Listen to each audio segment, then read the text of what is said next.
Okay, I'm in this bedroom in this house. You can see it's a kid's bedroom. And the receptacles in this bedroom, although they're properly wired, are not ground fault protected. It's not required, but this customer, their kid has several things that are plugged in, and even does let their kid plug stuff in and out, lamp back there, and just wants to add some extra protection, which totally makes sense. So we're gonna go ahead and add that at the breaker. So down here at the panel, you can see the breaker for that circuit is an arc fault breaker, which is required for bedrooms, but bedrooms are not required to have ground fault protection. But understandably, if you want to add that, there's obviously nothing that prohibits that. So what I'm going to do is replace this arc fault breaker with one of these. This is the new breaker that'll be installed. It's what's called a dual function breaker, provides both arc fault and ground fault protection, or an all-in-one breaker, as Eaton calls it. And it's pretty straightforward to just remove that breaker, reattach the conductors to the all-in-one breaker, and then reinstall it. So let's get going.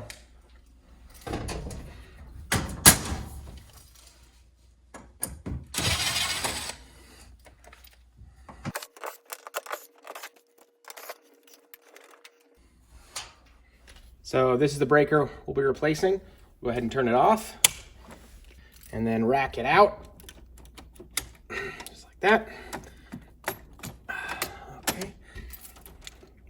We'll go ahead and disconnect those conductors, both the hot and the neutral going in. Okay, all right, got those.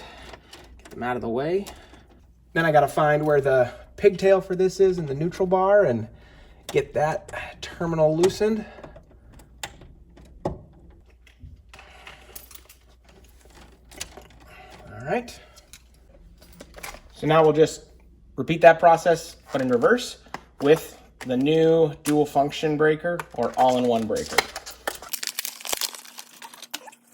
Unroll the pigtail so that it's not so curly.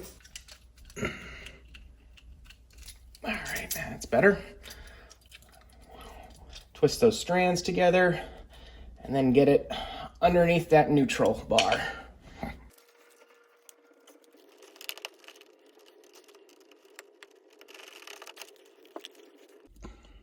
Now we'll get the hot and neutral conductors wired into the breaker.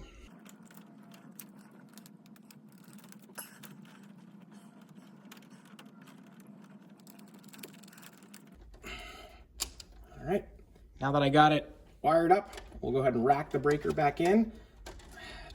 Double check the terminal connections.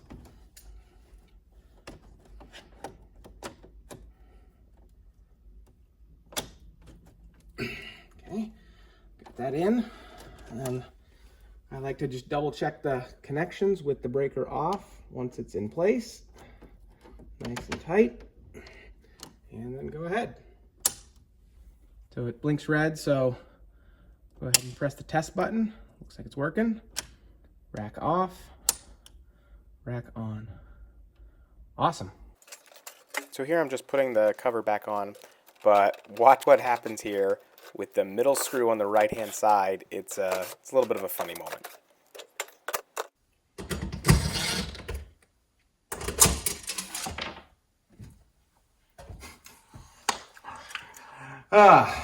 My square head bit got stuck in the screw and then gently fell right down behind the drywall.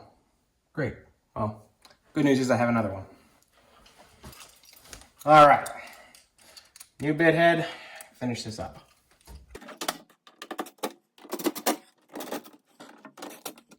So now, come back up in this room and see how it did. Outlet's wired right. Let's try the ground fault test. Oh, yep, and all the lights went off too. Alarm clock turned off.